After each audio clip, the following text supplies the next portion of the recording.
स्वागत है आपका ऑनलाइन ट्यूशन पॉइंट पे। और आज इस वीडियो में अपन ह्यूमन सर्कुलेटरी सिस्टम पढ़ने वाले हैं। इस वीडियो में अपन जानेंगे कि ह्यूमंस में जो हार्ट होता है वो कैसे वर्क करता है, कैसे ब्लड को पंप करता है, और साथ में कैसे ह्यूमंस में ऑक्सीजनेटेड एंड डीऑक्सीजनेटेड ब्लड एकदम सेपरेट रहते हैं और कैसे इनका सर्कुलेशन होता है। इन सभी के बारे में इस वीडियो में अपन जानेंगे। तो अगर आपको ये सब जानना है तो प्लीज़ वीडियो का एंड तक ज़रूर देखिएगा, और साथ में अगर वीडियो पसंद आए तो इस वीडियो को लाइक और शेयर भी कीजिएगा। तो चलिए अपन शुरू करते हैं अपनी ह्यूमन सर्कुलेटरी सिस्टम को। सबसे पहले अपन यहाँ पे हार्ट की स्ट्रक्चर के बारे में जान लेते हैं। तो ह्यूमन सर्कुलेटरी सिस्टम में सबसे पहले अपन हार्ट की स्ट्रक्चर बना लेते हैं। तो यहाँ पे मैं एक सिंपली स्ट्रक्चर बना रहा हूँ जिसकी मदद से आप हार्ट की स्ट्रक्चर को ईजिली समझ पाएंगे। याद रखिएगा, ये जो स्ट्रक्चर है ये एनसीईआरटी के स्ट्रक्चर से एकदम अलग है, लेकिन इसकी स्ट्रक्चर की मदद से, इस डायग्राम की मदद से आप हार्ट को ईजिली समझ पाएंगे और फिर उसको आप एनसीईआरटी के डायग्राम से कोरिलेट भी कर पाएंगे। तो यहाँ पे मैं वीडियो में एंड में दिखा दूँगा। तो यहाँ पे हार्ट के यहाँ पे हार्ट के अपार्टमेंट बनाए जाते हैं। अपार्टमेंट होते हैं हार्ट में अपने, यहाँ पे 4 होते हैं, जहाँ पे इनके नेम्स दिए गए हैं। यहाँ पे जो ये लेफ़्ट साइड है इनको अपन राइट मान के चलेंगे, और जो यहाँ पे जो राइट है उनको लेफ़्ट मान के चलेंगे, जो अपनी बॉडी से रिलेट कर सकते हैं आप। अपनी बॉडी में जो लेफ़्ट साइड में जो अपार्टमेंट होंगे उनको अपन लेफ़्ट बोलते हैं, और जो राइट साइड में होते हैं उन्हें अपन राइट बोलते हैं। तो यहाँ पे इसको अपन कहते हैं राइट आर्ट्रियम, राइट आर्ट्रियम, और इसको अपन कहते हैं राइट वेंट्रिकल। जो ऊपर वाले होते हैं इनको अपन कहते हैं आर्ट्रियम, और जो नीचे वाले होते हैं अपार्टमेंट उसे अपन कहते हैं वेंट्रिकल्स। तो ये 4 कंपार्टमेंट होते हैं।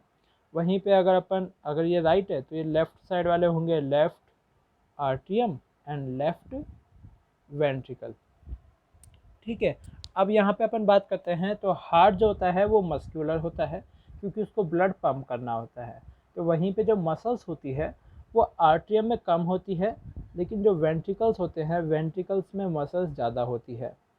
ठीक है, और यहाँ पे हार्ट की एक और प्रॉपर्टी आती है कि जो हार्ट होता है वो सेल्फ एक्साइटेबल होता है, दैट मीन्स मायोजेनिक होता है। इसका मीनिंग ये है कि जो हार्ट है वो उसको अगर ब्रेन से सिग्नल्स अगर ना भी मिले तब भी वो अपने आप खुद को रेगुलेट कर सकता है, खुद को पंप कर सकता है एक नॉर्मल स्पीड से। उसके लिए रिस्पॉन्सिबल जो होते हैं वो यहीं पे कुछ स्ट्रक्चर्स, नोडल टिश्यूज़ होते हैं, उसके कारण ये चीज़ पॉसिबल होती है। जहाँ पे जो ऊपर होता है इसको अपन कहते हैं SAN, और यहाँ पे होता है AVN, इसको अपन कहते हैं AVN। ये जो SAN और ये जो AVN होता है इसको अपन कहते हैं साइनो आर्ट्रियल नोड, और इसको अपन कहते हैं आर्ट्रियो वेंट्रिकुलर नोड। तो यहाँ पे जैसे कि यहाँ पे इसको अपन कह सकते हैं आर्ट्रियल नोड, डेट मीन्स जो आर्ट्रिकल्स होता है इनके पंपिंग के लिए, मतलब इनके धड़कने के लिए, सिस्टोल के लिए, जिसको अपन कहते हैं सिस्टोल के लिए रिस्पॉन्सिबल होता है SAN, और ये जो वेंट्रिकल्स होता है इसके लिए रिस्पॉन्सिबल होता है AVN। तो ये जो हार्ट होता है, सबसे पहले जो ब्लड आता है वो हार्ट में वो आता है आर्टरीज में, आर्ट्रियम में ब्लड आता है सबसे पहले, और आर्ट्रियम से ब्लड आने के बाद आता है वेंट्रिकल्स में, और वेंट्रिकल्स से ब्लड आगे मूव होता है। ठीक है, अब यहाँ पे जो SAN होता है ये आर्ट्रियम का सिस्टोल मतलब पंप कराता है ब्लड को, जिसके कारण जो ब्लड होता है वो आर्ट्रियम से वेंट्रिकल में आता है दोनों में। और जब यहाँ पे आने के बाद AVN एक्टिवेट होता है, और AVN की मदद से यहाँ पे कुछ मसल्स होती है, नर्व्स फाइबर्स होते हैं, जिसको कहते हैं अपन bundle of his, bundle of his. ठीक है, और यहाँ पे प्रेजेंट होते हैं जो कि कॉन्ट्रैक्शन के लिए ज़रूरी होते हैं, क्योंकि यहाँ पे सिग्नल्स जाते हैं। इसको अपन कहते हैं पुरकिंजी फाइबर्स। पुरकिंजी फाइबर्स यहाँ पे प्रेजेंट होते हैं। तो यहाँ पे मैं पॉइंट्स ये सारे इसलिए बता रहा हूँ क्योंकि ये एग्जाम्स में पूछे जाते हैं और इम्पोर्टेंट पॉइंट है। अब यहाँ पे अपन ने देख लिया है कि हार्ट में क्या क्या मसल्स होती हैं और ये कैसे ब्लड को पंप करता है। अब यहाँ पे देखते हैं कि जो लेफ़्ट वेंट्रिकल होता है ये जो ब्लड पंप करता है ये रिलीज़ करता है ब्लड को आर्टरीज में। याद रखिएगा, जब भी हार्ट से जो ब्लड रिलीज़ होता है वो ब्लड रिलीज़ होता है आर्टरीज में। सो इसको याद करने का सिंपल सा तरीका आप ऐसे कर सकते हैं, अगर आपको याद नहीं होता हो तो वी से जो हार्ट ब्लड पंप होता है वो होता है ए वे, दैट मीन्स आर्टरीज में, ठीक है। और यहीं पे उल्टा भी होगा, जो हार्ट में जब ब्लड आता है वो आता है वेन से।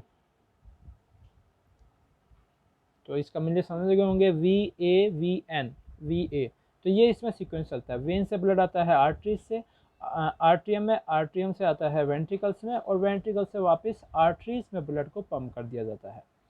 अब ये जो लेफ्ट वेंट्रिकल होता है ये मेन होता है, क्योंकि ये ही ब्लड बॉडी में ब्लड को पंप करता है। इससे यहाँ पे अपन बॉडी बना लेते हैं, ठीक है। ये बॉडी है जहाँ पे ये ऑक्सीजनेटेड ब्लड को पंप कर रहा है। तो बॉडी में तो ऑक्सीजनेटेड ब्लड ही जाना चाहिए, ऑक्सीजनेटेड ब्लड। अब ये ब्लड ऑक्सीजनेटेड मतलब इस ब्लड में ऑक्सीजन की मात्रा ज़्यादा है, तो ये कैसे आया वो भी अपन जानेंगे। अब ये ऑक्सीजनेटेड ब्लड गया बॉडी में, अब बॉडी क्या करती है, सारे ऑक्सीजन को अपने रेस्पिरेशन के लिए यूज़ कर लेती है। तो उसके बाद जो यहाँ से ब्लड रिलीज़ होता है, जो बाहर आता है, उसको अपन कहते हैं डीऑक्सीजनेटेड ब्लड।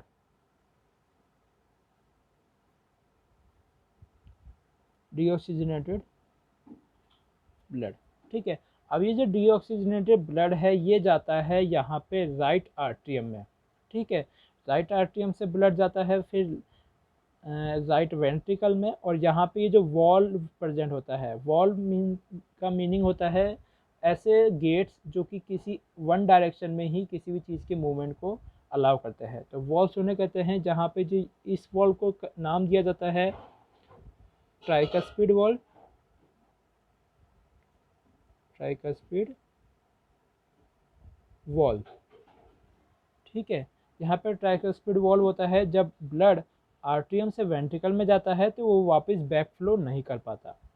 उसके बाद जो ब्लड होता है वो जाता है वेंट्रिकल से लंग्स के पास। अब जैसे कि यहाँ पे अगर डीऑक्सीजनेटेड ब्लड आया था तो यहाँ पर भी वो डीऑक्सीजनेटेड ब्लड ही होगा, और यहाँ से जब वो ब्लड जाएगा लंग्स के पास, तो अपन जानते हैं लंग्स का फंक्शन क्या होता है, गैसियस एक्सचेंज। तो वो डीऑक्सीजनेटेड ब्लड को यहाँ पे ऑक्सीजनेटेड ब्लड फिर से बना देगा, ऑक्सीजनेटेड, ठीक है। अब ये ऑक्सीजनेटेड ब्लड जाता है यहाँ पे लेफ्ट आर्ट्रियम में, ठीक है। अब ये लेफ्ट आर्ट्रियम में जाएगा, और लेफ्ट आर्ट्रियम से जाके जब ये लेफ्ट वेंट्रिकल में जाएगा तो यहाँ पे ब्लड का बैक फ्लो ना हो, इसलिए यहाँ पे भी एक वॉल्व प्रेजेंट होता है जिसको अपन कहते हैं बाइकस्पिड वॉल्व, बाइकस्पिड, या फिर हम कह सकते हैं इसका एक और नाम है मित्रल वॉल्व। याद रखिएगा इसका नाम इम्पोर्टेंट है, एग्जाम से पूछा जाता है, मित्रल वॉल्व। और ये जो वॉल्व्स होते हैं यहाँ पे कुछ फाइबर्स भी प्रेजेंट होते हैं, इन फाइबर्स को कहा जाता है कॉर्डा